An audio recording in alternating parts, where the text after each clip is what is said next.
Welcome to my channel. Hello everyone, my name is Ritu और आज हम करेंगे chapter 10 economics class 12। The chapter name is comparative development experiences of India and its neighbours. ठीक है, neighbours तो काफ़ी सारे हैं बट इस चैप्टर के अंदर हम सिर्फ दो ही नेबर्स के बारे में पढ़ने वाले हैं, चाइना एंड पाकिस्तान। चलिए शुरू करते हैं इंट्रोडक्शन के साथ। होता क्या है, हम खुद के साथ अकेले ट्रेड नहीं कर सकते सब चीज़ों का, तो हमें दूसरी कंट्रीज़ पर भी कहीं ना कहीं डिपेंडेंट रहना पड़ता है, क्योंकि सब कुछ अपने यहाँ पर डेवलप नहीं कर सकते है ना, due to scarcity of resources. अगर मेरे यहाँ पर सपोज क्रोप्स बहुत अच्छी होती है तो हो सकता है किसी के यहाँ पर टेक्नोलॉजी बहुत अच्छी हो, तो हम इंटरचेंज कर लेते हैं। ठीक, ग्लोबलाइजेशन का बेसिक मतलब हो गया, अगर आप अदर कंट्री के साथ भी ट्रेड कर रहे हैं दैट इज अ ग्लोबलाइजेशन। ठीक, अपने नेबर कंट्रीज में भी देखते हैं कि भाई वो इतना अच्छा इंप्रूव क्यों कर रहे हैं और हम इतने पीछे क्यों हैं। कहीं ना कहीं हम अपनी नेबर कंट्री से भी सीखते हैं। Nations have been primarily trying to adopt various means which will strength their own domestic economy. कभी कभी कुछ कंट्रियां आपस में ग्रुपिंग करती है due to their development, economic development और मैनी अदर ऑब्जेक्टिव्स। ठीक है, जैसे सार्क हो गया, यूरोपियन यूनियन हो गया, एशियान हो गया, G20 हो गया, ब्रिक्स हो गया। तो ये कंट्रीज आपस में ग्रुपिंग करती हैं ताकि वो और अच्छा कर सके, ठीक है, अपनी इकोनॉमी को डेवलप कर सके। बहुत ईगरनेस बेसिकली होता है, क्यूरियोसिटी आ रही है। Eagerness means curiosity. ठीक है, ईगरनेस है कि भाई अदर कंट्री ऐसे इतना अच्छा क्यों कर रही है, उसमें ऐसे क्या डेवलपमेंट प्रोसीजर्स को अप्लाई किया है, क्या फॉलो किया है, कौन सी स्ट्रैटेजीज, कौन से रिफॉर्म्स को अप्लाई कर रहे हैं जिससे वो कंट्री इतना बेटर कर रही है और आज वो यहाँ पर है। उसके लिए हमें अपनी स्ट्रेंथ, अपनी वीकनेस, अपनी नेबर कंट्री की वीकनेस को जानना होगा ताकि हम क्या कर सकें, सही तरीके से पॉलिसी को इम्प्लीमेंट कर सकें और डेवलप कर सकें। आगे चलते हैं। इस चैप्टर में हम डेवलपमेंट स्ट्रैटेजी देखेंगे, वो कैसे कैसे फॉलो की गई, तीनों में क्या क्या चेंजेस आए, जीडीपी ग्रोथ रेट कैसा रहा। आगे चलते हैं। The developmental path snapshot view. India, Pakistan, China ने जो भी नीतियाँ अपनाई थी उसमें काफ़ी सारी समानताएं थी। पाकिस्तान और इंडिया दोनों ही आज़ाद हुए 1947 में, बट हमसे एक दिन पहले आज़ाद हुआ पाकिस्तान और हम एक दिन बाद, इसीलिए उनका इंडिपेंडेंस डे 14 अगस्त को बनाया जाता है। तो चाइना की बात करें तो ये आज़ाद हुआ 1949। All three countries had started planning their development strategies in a similar way. तीनों ने ही अपनी शुरुआत प्लानिंग की सेम तरीके से की, in a similar manner. India announced it first 5 year plan in 1951। 1951 में पहली बार ऐसा हुआ जब इंडिया ने फर्स्ट 5 ईयर प्लान को अपनाया। पाकिस्तान ने कब अपनाया देखते हैं। पाकिस्तान ने अपने 5 ईयर प्लान्स को अपनाया 1956। ठीक है, 1956। इसके 5 ईयर प्लान को एट प्रेजेंट किस नाम से जानते हैं, मीडियम टर्म डेवलपमेंट प्लान। हमने 5 ईयर प्लान को अपनाया 1951, पाकिस्तान ने 5 ईयर प्लान को अपनाया 1956, जिसको एट प्रेजेंट किसके नाम से जानते हैं, medium term development plan. China ने announce its 5 year plan in 1953। तो आप देख सकते हैं उनका टाइम पीरियड लगभग सेम है। इंडिया ने कब किया, 1951, चाइना 1953, पाकिस्तान 1956। ठीक, China announced its 5 year plan in 1953। India and Pakistan adopt similar strategy. सबने सेम स्ट्रैटेजीज या नीतियों को फॉलो किया। 1980 तक की बात करें तो तीनों ही कंट्री में growth rate, per capita income लगभग सेम सा था। हम ये कह सकते हैं जब चाइना आज़ाद हुआ और China public Republic of China बना तो इंडिविजुअली एंटरप्राइजेज हो, इंडस्ट्रीज हो, गवर्नमेंट के कंट्रोल में आ गया। मतलब आप काम कर सकते हैं उस पर अंडर द कंट्रोल किसके होगा, सरकार के। द ग्रेट लीप फॉरवर्ड क्या था ग्रेट लीप फॉरवर्ड का एम बेसिकली ये था कि कंट्री में बहुत मैसिव स्केल पर, यानी बहुत बड़े पैमाने पर, बड़े लार्ज स्केल पर इंडस्ट्रियलाइजेशन करना है। People were engage to set up industry in their backyard. जो लोग होते थे उनके घरों बैकयार्ड एरियाज होते थे, उन पर वो उन्हें इनकरेज करते थे इंडस्ट्री सेटअप के लिए। किसी के पास छोटे छोटे लैंड्स हैं और सब अपनी इंडिविजुअली फार्मिंग कर रहे हैं, खेती कर रहे हैं, तो सबको मिलाकर एक कम्यून बना देंगे। ठीक है, तो उसमें सब मिलकर काम करेंगे बट वो कम्यून हो जाएगा, मतलब इकट्ठा हो जाएगा, कलेक्टिवली वे में काम करेंगे। ठीक है, that is a commune system, जिसमें लोग कितने ऐसे टोटल कम्यून्स बनाए गए थे, 26,000 कम्युनिटी बनाई गई थी जो कि ऑलमोस्ट सारे फर्म पॉपुलेशन को कवर करती थी। GLF that is great leap forward campaign met with many problems. ये ऐसा नहीं कि बहुत स्मूथली चला, इसमें बहुत सारी प्रॉब्लम्स आई। एक टाइम तो ऐसा आया कि मतलब 30 मिलियन पीपल्स हो गए चाइना के अंदर, सूखा पड़ा था। राइट, जब चाइना में ये ड्रॉट आया और तो रशिया और चाइना में कन्फ्लिक्ट हुआ, तो उससे हुआ क्या, रशिया के कुछ प्रोफेशनल चाइना में गए हुए थे इंडस्ट्रियलाइजेशन के लिए, यानी इंडस्ट्री के कुछ प्रोसेस को, कुछ टेक्निक को सिखाने के लिए, ताकि चाइना अच्छे से सेटअप कर सके। तो हुआ क्या, उन्होंने अपने प्रोफेशनल्स को वापस बुलाया जो कि चाइना में वर्किंग थे, जो क्या हेल्प कर रहे थे, उनकी इंडस्ट्री सेटअप करने में हेल्प कर रहे थे। तो रशिया ने अपने प्रोफेशनल को अपने देश में वापस बुलाया। माओ जो कि ग्रेट लीडर थे चाइना के, उनके उनके नेतृत्व में कह सकते हैं कि अंडर 1965 में माओ ने क्या शुरू किया, ग्रेट प्रोलिटेरियन कल्चर रिवॉल्यूशन, राइट। इस कल्चर के अंदर हुआ क्या, इन्होंने अपने स्टूडेंट्स, अपने प्रोफेशनल्स, अपने लोगों को इनकरेज किया कि आप दूसरे देश में जाइए, नए नए टेक्निक्स को सीख के आइए, काम सीख के आइए। ये कब शुरू हुआ, 1966 से 76। माओ की फोटो है, बड़ी मुश्किल से मिली। And introduce reform in phases. और धीरे धीरे क्या हुआ, माओ की जो इम्प्लीमेंटेशन थी कि लोगों ने लर्न करना सीखा, उनके स्टूडेंट्स ने, उनके प्रोफेशनल ने बाहर जाकर काम सीखा, टेक्निक सीखी, प्रोफेशनल हुए, धीरे धीरे चाइना ग्रोथ करने लगा। और 1978 टाइम पीरियड में उन्होंने अपने यहाँ पर रिफॉर्म्स को शुरुआत कर दी, फेजेस में अप्लाई किया। एक साथ नहीं कि भाई सब पे लगा दिया, नहीं। शुरुआत में देखा एग्रीकल्चर, सर्विस सेक्टर, इंडस्ट्रीज पे अलग अलग सेक्टर पे अप्लाई किया। शुरुआती तौर पर फेजेस में शुरू किए, स्टेप्स में शुरू किए, और पहले कब शुरू किए, एग्रीकल्चर में। In agriculture commune land were divided into small plot. अभी हमने पीछे बढ़ा, कम्यून लैंड मीन्स अगर छोटे छोटे फार्मर्स होते थे, अगर छोटे छोटे फार्मर्स को काम करना और इसके पास भी कोई लैंड है, इसके पास भी कोई लैंड है, वो क्लब करके एक साथ खेती करी जाती थी, ठीक है। बट अब ये क्या कर दिया, ऐसा नहीं था, अब क्या था, इंडिविजुअली अपना अपना खेती करते। कम्यून सिस्टम को जो प्लॉट्स थे वो डिवाइड कर दिया। Commune's land were divided into a small plots which were allotted for a use, not ownership, to individual household. They are allotted to keep all income from land after paying a tax. हुआ क्या, अभी भी control किसका है, government का control है। But वो कहते थे कि आप इससे जितनी भी इनकम जनरेट कर रहे हो उसका कुछ परसेंट एज अ टैक्स हमें दे दीजिए, बाकी आप रख सकते हैं, ठीक है। बट अभी भी कंट्रोल किसका है, गवर्नमेंट का। They were allotted to keep all income from the land after paying a stipulated tax. आगे चलते हैं।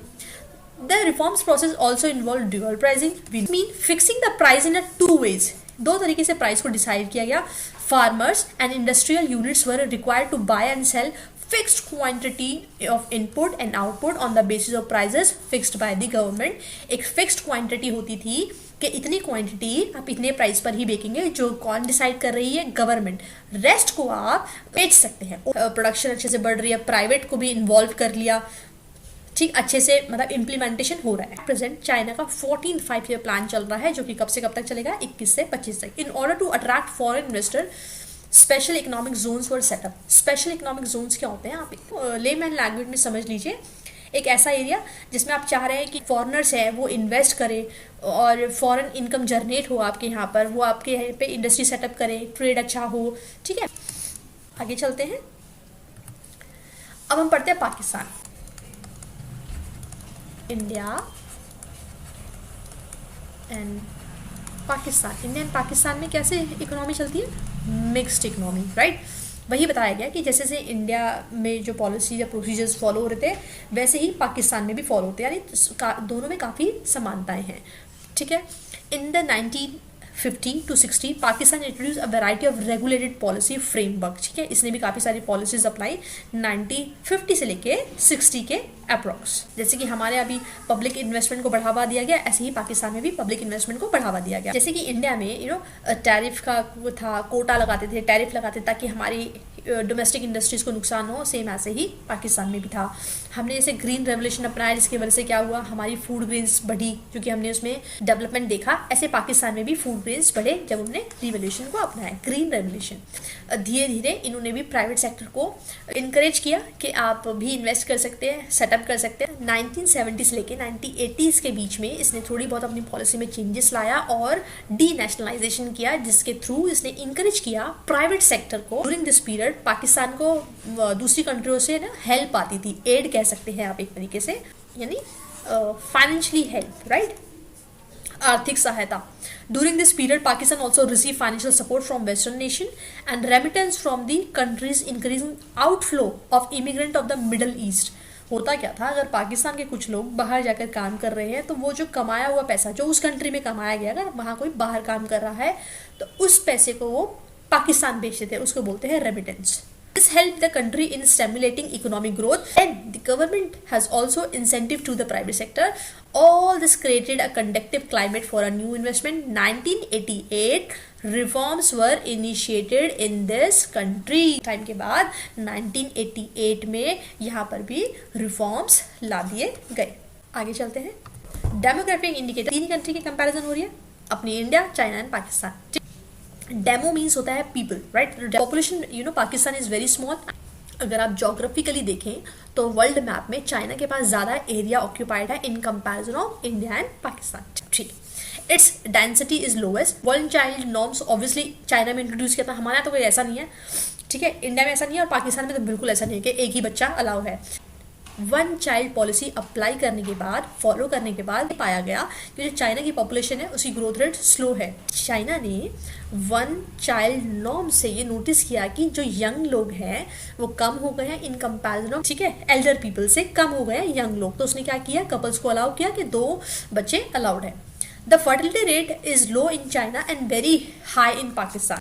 तीनों कंट्रीज में कंपैरिजन करें तो पाकिस्तान की फर्टिलिटी रेट सबसे हाईएस्ट है. चाइना क्या है फर्स्ट पर, दैट इज 1371. इंडिया क्या है सेकंड पर 1311. एनुअल ग्रोथ इन पॉपुलेशन देखो 0.5, क्योंकि वन चाइल्ड पॉलिसी अप्लाई हो रही थी. हमारे ऐसा कुछ था नहीं. सेक्स रेशियो ये इंपॉर्टेंट है. सेक्स रेशियो में करेंगे पर 1000 में देखेंगे 929, 941 है 947. तीनों ही कहीं ना कहीं भी 950 भी कोई नहीं जा. नंबर ऑफ फीमेल 1000 मेल कितने हैं. फर्टिलिटी रेट देख लीजिए 2.3, चाइना में 1.6 और पाकिस्तान में 3.7. अगर फर्टिलिटी की बात करें, फर्टिलिटी रेट की बात करें तो इंडिया में 2.3 है, विच मीन्स एक फीमेल कितने बच्चों को जन्म दे सकती है, 2 से लेके 3, क्योंकि 2.5 तो बच्चा होगा नहीं ऑब्वियसली, है ना. और पाकिस्तान में क्या है, विच इज़ 3.7. ठीक है, यानी एक फीमेल कितने बच्चे को जन्म दे सकती है, 3 to 4. तो सबसे कम कहाँ पर है, चाइना में 1.6 समथिंग. आगे चलते हैं. टेबल में से जितने फैक्ट याद हो जाए उतना अच्छा है राइटिंग स्किल्स के लिए. फर्टिलिटी रेट याद कर लेना, ये ठीक है, और एक सेक्स रेशियो याद कर लेना. आगे चलते हैं. Gross domestic product and sectors. China has the second largest GDP 22.5. India's GDP is 9.03 trillion and Pakistan dollar में 0.9 ट्रिलियन. 1980 में ऐसा हुआ कि इंडिया से आगे था पाकिस्तान, यानी सबसे बेटर कौन, 80s के आसपास China, after that Pakistan and after that India. 15 से 17 के टाइम पीरियड में पाकिस्तान और चाइना की ग्रोथ रेट थोड़ी डिक्लाइन होने लगी और इंडिया उस टाइम क्या कर रहा था, ग्रोथ कर रहा था. इसका एक कारण कह सकते हैं पाकिस्तान की जो ग्रोथ रेट इंडिया से आगे थी कभी 1980 के आसपास, जो कि 15 और 17 में थोड़ी सी कम हो गई. उसका रीज़न कह सकते हैं पॉलिटिकल इनस्टेबिलिटी, जो कि पाकिस्तान में आपने देखी भी होगी. सरकारें गिर जाती हैं over a long period as reason behind decline growth rate of Pakistan. ठीक है, आगे चलते हैं. चाइना की बात करें तो उनके यहाँ पर जो उपजाऊ क्षेत्र था, एरिया था कल्टीवेशन के लिए, वो बहुत कम था इन comparison of other 2 countries. Only 10% है और इंडिया का कितना है 40%. अगर हमारे यहाँ पर टोटल लैंड जो है वो 100% है मान लो, तो चाइना में सिर्फ 10% पर ही खेती कर सकते हैं और हमारे यहाँ पर 40% पे खेती कर सकते हैं. यानी वहाँ पर एग्रीकल्चर के लिए जो लैंड है वो बहुत कम अवेलेबल है. ठीक है, फॉर एग्रीकल्चर सेक्टर. 1980 तक ऐसा होता था कि वो अपने लाइवलीहुड के लिए सिर्फ और सिर्फ डिपेंड करते थे फार्मिंग पे. फिर वहाँ की गवर्नमेंट ने वहाँ के लोगों को बहुत इंकरेज किया कि आप एग्रीकल्चर सेक्टर को छोड़ो, क्योंकि वो तो ऑब्वियसली मानसून पे डिपेंड है और हमारे यहाँ पर कम भी है, ओनली 10%. तो आप ट्राई करें किसी और एक्टिविटीज़ में भी अपने आप को इन्वॉल्व करें, चाहे वो हैंडीक्राफ्ट हो, कॉमर्स हो, ट्रांसपोर्ट हो, सर्विस सेक्टर, वट उसमें इन्वॉल्व कीजिए. 15 से 17 तक में 3% लोग ही एग्रीकल्चर पर डिपेंड थे, वर्कफोर्स कर रहे थे, और जिससे कितना इनकम आ रही थी 9% GDP. Both India and Pakistan the contribution of agriculture to GDP 17 से 25%. अगर उनके कंपैरिजन में देखें, चाइना के कंपैरिजन में देखें, तो हमारे यहाँ GDP में जो कॉन्ट्रीब्यूशन आ रहा है एग्रीकल्चर सेक्टर से वो कहीं ज़्यादा है. एनुअल ग्रोथ देखते हैं, वही जो लाइन्स थी ना हमारी पीछे, इन्हीं का कंक्लूजन ये टेबल है. एनुअल ग्रोथ ऑफ GDP 1980 से 70 का पीरियड, 1980 से 90 तक एक कैटेगरी में बांटा गया, एक फेज, और 15 से 17 तक दूसरा फेज बांटा गया. इंडिया की बात करें तो 5.7 हमारी ग्रोथ रेट थी 80 से 90 के बीच में. 15 और 17 में आप देख सकते हैं हमने कितना इम्प्रूव किया है, राइट.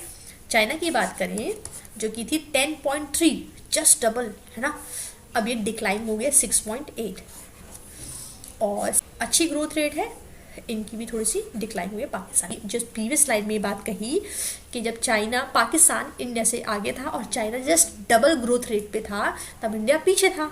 दोनों के कंपैरिजन में देखो, चाइना 10.3 और ये 6.3, हम कहाँ 5.3 5.7, तो यानी हम पीछे हैं। पर जैसे जैसे टाइम बीतता गया, 15 से 17 का टाइम पीरियड रहा, हमारी ग्रोथ रेट अच्छी होती रही और ये दोनों डिक्लाइन करते रहे। ठीक है, आगे चले। डोंट वरी, इतना बड़ा दिख रहा है बट इतना ज़्यादा पढ़ना नहीं है। ठीक है, अगर चाइना की बात करें तो ग्रोथ रेट अलग अलग सेक्टर की है ना, वो कैसी थी, मैन्युफैक्चरिंग और सर्विस सेक्टर की 43% टू 48, चाइना की बात करें तो। ऐसे ही पाकिस्तान में भी थी और ऐसे इंडिया में थी। आगे टेबल और फॉर्म में पढ़ेंगे, डोंट वरी। टेबल से देखते हैं एक बार। इंडिया की बात करें तो एग्रीकल्चर से आया था 1980 से लेकर 90 का पीरियड एक पेज मान लीजिए और 11 से 15 तक एक पेज मान लीजिए।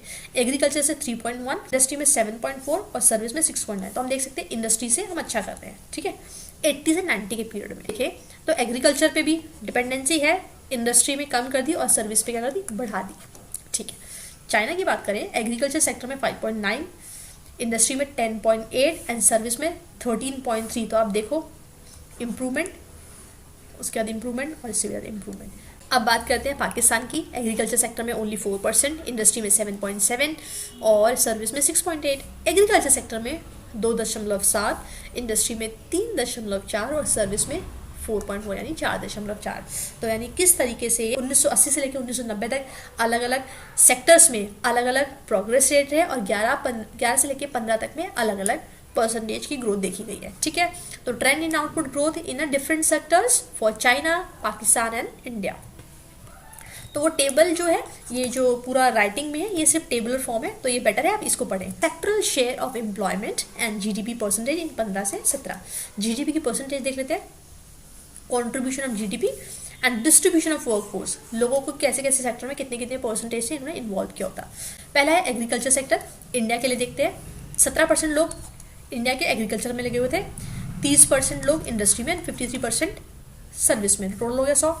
चाइना की बात करते हैं जीडीपी पॉइंट ऑफ व्यू से, 9% लोग एग्रीकल्चर में, 43% इंडस्ट्री में एंड 48% सर्विस में, 100% टोटल। पाकिस्तान की बात करें 25% लोग एग्रीकल्चर में इन्वॉल्व थे, 21% लोग इंडस्ट्रीज में, 54% लोग involve in service sector. Work force की देखते हैं बात, इंडिया में 42.7, ठीक है, 42.7 लोग जो हैं परसेंट जो लोग हैं वो एग्रीकल्चर सेक्टर पे इन्वॉल्व थे। ठीक है, 23.8 जो लोग हैं वो इन्वॉल्व इंडस्ट्री सेक्टर में, वर्कफोर्स डिस्ट्रीब्यूशन है, एंड 33.5 जो है सर्विस सेक्टर में, एंड सो ऑन। चाइना के लिए 17.5, 26.5 and 56 agriculture, industry and service. For Pakistan 42 agriculture, 3.7 industry and 54.3 service sector. ठीक है, आगे चलते हैं। W नहीं है, इंडिकेशंस है। Okay, indications of human development, वो क्या क्या कारण है जो ह्यूमन डेवलपमेंट में सहयोगी होते हैं, इन्वॉल्व होते हैं। पहला, income indicator such as GDP per capita, proportion of population below poverty line, health indicator such as mortality rate. Fourth is access to sanitization, literacy, life expectancy and malnourishment. ये सारे factor क्या होते हैं, depend करते हैं किसी भी देश के ह्यूमन डेवलपमेंट में। एक बार टेबल देखिए, इंडिया, चाइना, पाकिस्तान, सारे याद नहीं करने, ठीक है, कुछ पर्टिकुलर याद कर सकते हैं, जैसे सेक्स रेशियो याद कर सकते हैं, फर्टिलिटी याद कर सकते हैं, मॉर्टेलिटी रेट याद कर सकते हैं। ह्यूमन डेवलपमेंट इंडेक्स तो करना पड़ेगा, ह्यूमन डेवलपमेंट की तो बात है। ह्यूमन डेवलपमेंट फर्स्ट है, ह्यूमन डेवलपमेंट इंडेक्स 0.640 अप्रॉक्स इसकी वैल्यू है। ठीक है, ह्यूमन डेवलपमेंट इंडेक्स ये तो आपको याद करना पड़ेगा तीनों के लिए। रैंक देख लीजिए 129, 86 and 150। Life expectancy at board, India का जो इंसान है वो 68 से लेकर 69 ईयर्स तक जिएगा, एंड चाइना का 76 to 77 years, and this is 66 to 67 years तक। मीन ऑफ स्कूलिंग एज 15 और उससे अबव 6.4 बहुत कम है, पाकिस्तान में भी अच्छे से है। जीडीपी पर कैपिटा 6427, 15,309 और 5,035। ठीक, बिलो पॉवर्टी लाइन सबसे ज़्यादा है इंडिया में, तो ये आपको याद करना पड़ेगा। चाइना और पाकिस्तान में, यानी हमसे भी कम गरीब पाकिस्तान में मिलते हैं, यानी भारत में सबसे, इन दोनों के कंपैरिजन में सबसे ज़्यादा गरीब है। इन्फेंट मोर्टेलिटी रेट, छोटे बच्चों की जो डेथ रेट होती है 34.6 है, वहाँ पे 8.5 60, यानी बाकियों को आप छोड़ सकते हैं। अगर इंडिया के कंपैरिजन में देखें तो पाकिस्तान में कब गरीब मिलते हैं, यानी एक विमेन जब एक किसी बच्चे को जन्म देती है तो औरतों की जो मृत्यु हो जाती है, फीमेल्स की डेथ हो जाती है उस टाइम, उसे बोलते हैं मैटरनल मोर्टेलिटी। ठीक है, in China for 1 lakh birth is only 27 women die, whereas in India and Pakistan is 178 and 174 women die respectively. You will notice that for the proportion of people below international poverty line is $3.20 a day.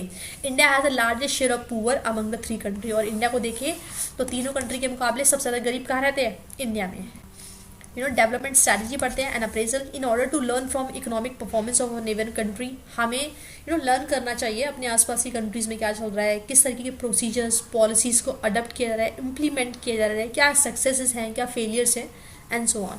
इस तरीके से हम सीख सकते हैं। China में जो reform शुरू हुए 1978 में, पाकिस्तान में जो रिफॉर्म शुरू हुए 1988 में, और इंडिया में 1991 में। एक टाइम पीरियड ऐसा आया था जब इंडिया के पास 2 हफ्तों तक का भी फंड नहीं बचा था। ठीक है, तो हम सर्वाइव नहीं कर सकते थे। उससे बचने के लिए हमने वर्ल्ड बैंक और IMF से लोन मांगा, एक तरीके से एड मांगी, हेल्प मांगी। तो उन्होंने कंडीशन रखी हमारे पास कि अगर आपको लोन देना है, और हम दे भी देंगे नो डाउट, बट आपको अपने यहाँ पर LPG को फॉर्म करना पड़ेगा, अप्लाई करना पड़ेगा। That means privatisation, liberalisation and globalisation. हमने इनकी बात मानी तो हम रिफॉर्म्स लेकर आए, इसलिए 1991 में। ऐसा चाइना के साथ नहीं हुआ था, यानी उसके ऊपर कोई प्रेशर या दबाव नहीं वर्ल्ड बैंक का या IMF। ज़्यादा स्लो ग्रोथ रेट थी, उतनी नहीं थी जितनी की एक्सपेक्टेशंस होनी चाहिए थी, इसलिए चाइना हैप्पी नहीं था। उस चीज़ को ठीक करने के लिए, करेक्ट करने के लिए इन्होंने अपने आप में रिफॉर्म्स लेके आए 1978 में। ठीक, despite extensive land reforms, collectivisation, great leap forward and other initiatives जो चाइना में देखने को मिले। ठीक है, 1978 के दौरान, जिसकी वजह से क्या हुआ, इनमें ग्रोथ देखने को मिली विद द सेम एज, जिसकी वजह से क्या हुआ, काफ़ी इंप्रूवमेंट देखने को मिला। It was found that establishment of infrastructure in the area of education and health, land reforms on existing of decentralization planning existing on a small enterprises had helped positively in improving social and income indicator in post reforms period. तो ये सब improvement हमें देखे। ठीक है, आगे चलते हैं। Through the data of international poverty line of Pakistan is quite healthy. Scholar using the official data, Pakistan indicating rising poverty there. एक टाइम के बाद जब धीरे धीरे फॉर्म्स अप्लाई हो गए, कुछ चेंजमेंट देखे गए पाकिस्तान के अकॉर्डिंग। ठीक है, शुरू में पोवर्टी लाइन की अगर बात करें, इंडिया ज़्यादा था। ठीक है, पाकिस्तान में मतलब गरीबी, पोवर्टी बिलो जो लाइन लोग रहते थे वो कम थे in comparison of India. The proportion of poor 1960 was more than 40%, decline to 25%। 40 से गरीबी रेखा वाले जो लोग थे वो 25% ही रह गए 1980। बट 1990 तक आते आते ये क्या हुआ, ये जो डेटा था वो फिर से राइज करने लगा। ठीक है, यानी जो गरीबी रेखा के नीचे जो लोग थे उनका जो नंबर है वो धीरे धीरे फिर से बढ़ने लगा। शुरू में कम हुआ, 40 से 25 हुआ, अब धीरे धीरे 70 से 80 के दशक में और 90 में आते आते ये जो गरीबी रेखा के जो लोग थे वो धीरे धीरे बढ़ने लगे इन पाकिस्तान।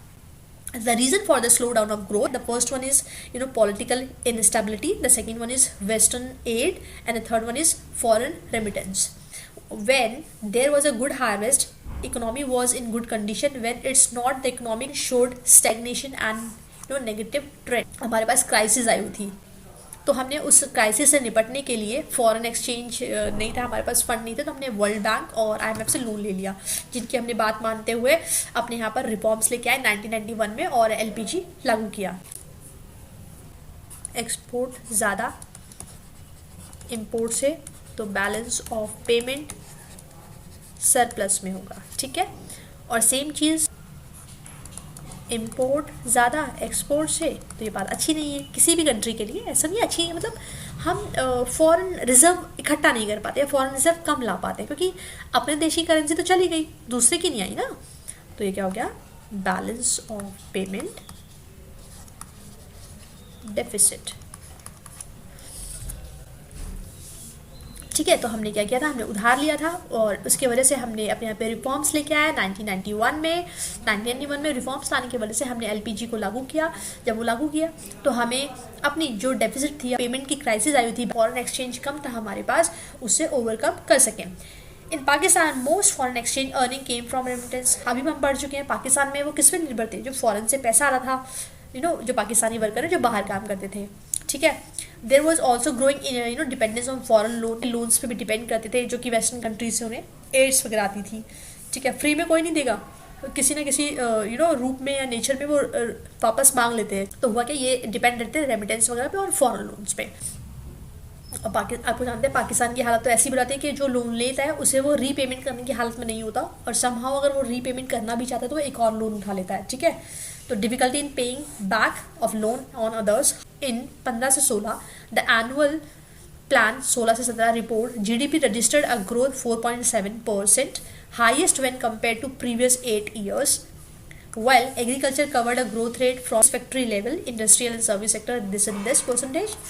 कंक्लूजन पढ़ते हैं, the last one, not last one, इसके हमें लाइक ब्रीक और थोड़ा थोड़ा बताना है। काफ़ी टाइम पीरियड अपनी वेरियस रिजल्ट्स में डेवलपमेंट पाथ में दिया है, अलग अलग रिफॉर्म्स, अलग अलग पॉलिसीज को अपनाया है। लेवल ऑफ लो डेवलपमेंट, मतलब 1970 के आसपास तक देखा गया कि सबका लेवल डेवलपमेंट का कम सा ही है, इक्वल सा है। The last 3 decades have taken these 3 country at a different level.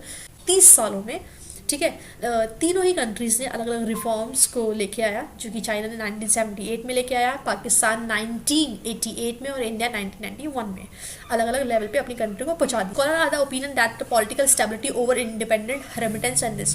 Pakistan में एक तरीके से वो फॉलो नहीं हो पा रहा है, उसकी अनस्टेबिलिटी का रीज़न पता है आपको, पॉलिटिकल अनस्टेबिलिटी और फॉरेन कंट्री पे डिपेंड रहना है, फॉरेन एड्स पे डिपेंड रहना। चाइना में इसका रीज़न हो सकता है, in China the lack of political freedom and its implication for human rights and major concern. BRICS आज बोलते हैं, बट इससे पहले ब्रिक बोला करते थे। ठीक है। 2001 में एस्टेब्लिशमेंट या फॉर्मेशन हुआ। ये जो शब्द है ये कॉइन किया आपका जिम नील ने। ठीक है। And B for Brazil, R for Russia, I for India, C for China, S for South Africa. 2010 में साउथ अफ्रीका ऐड हुआ था। I hope you like this session. Thank you so much. Please like, share and comment. Take care.